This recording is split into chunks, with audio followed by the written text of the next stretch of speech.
So the iPhone 8 just came out last week. I picked one up a few days ago, and I was really excited to try out the new 1080p 240 frames per second slow-mo. So I went to the skate park and shot a few test videos, and in doing so, I noticed some things that needed to be talked about. So that's what we're going to do in this video. I'm going to play through the video, and I'm going to keep it playing while we talk. So as you see in this first example, as we play through the video, there's a little bump as I'm riding towards the ramp, which could have been anything, but then in the middle of the trick, whenever I land back on the ramp, you'll see that there's a pretty huge camera movement that really could have only been caused by the trick itself. And in the setup video, you can see that the tripod is set up 10 feet away on concrete, somewhere where you wouldn't generally think that action that far away from the camera and tripod would affect the camera stability itself. So with this camera shake mid-trick, as soon as I hit the ramp, comes a little bit of wonder as to why this is happening. Luckily, as you can see here, I had both my iPhone 8 shooting at 1080p 240 frames a second and my iPhone 6 shooting 720p 240 frames a second side by side for the exact same shot and trick. And aside from the obvious differences in sharpness, color, and just the general quality of the shot, you can see that the iPhone 6 has a much smaller camera bump in the middle of the shot compared to the iPhone 8. Now the iPhone 6 does not have optical image stabilization the way that the iPhone 8 does. It only has digital image stabilization, but this obvious difference in the camera shake leads me to believe that the iPhone 8 isn't using any stabilization whatsoever whenever it's shooting 1080p 240 frames per second. So thinking about this scientifically, I wanted to try and reproduce the results that we've already observed in the video so far. So I went back to the skate park, set my phones and my tripod up exactly the same way they were for the original videos, and did the exact same trick. I figured this would be the perfect way to test and see if we could reproduce the results by reproducing the scenario. And I couldn't have been more wrong.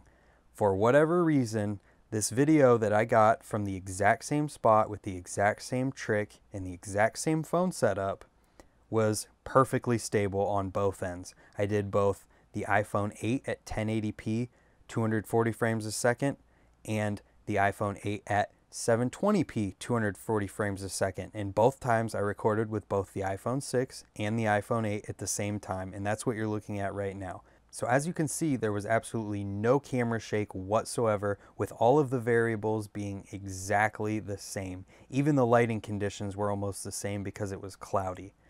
After watching the playback and seeing no camera shake, I had to wonder, now what? So what I did was relocate the tripod and the phones to on top of the ramp itself. I know from past experience that this always produces camera shake because sometimes I try and film from here and a lot of the times it doesn't work depending on the trick. So I did a little bit less intense of a trick and the results were crazy after looking at them on the computer. The iPhone 8 had an incredible amount of camera shake versus the iPhone 6, and I did this test in both 1080p and 720p 240 frames per second on the iPhone 8, filming with the iPhone 6 at 720p 240 frames per second both times. I couldn't observe the difference in camera shake at the skate park because there were somewhat bad viewing conditions for watching video on a phone screen, and I didn't want to move the phones themselves.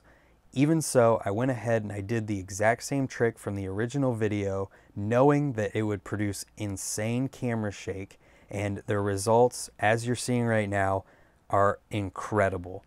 The difference in camera shake between the iPhone 8 and the iPhone 6 is insane. The iPhone 8 shakes so badly that you really can't even watch the video, and I don't think it would be too far-fetched to say that it could cause motion sickness for some people. It's that shaky. But if you look at the iPhone 6 playback, the camera shake seems to be nowhere near as bad.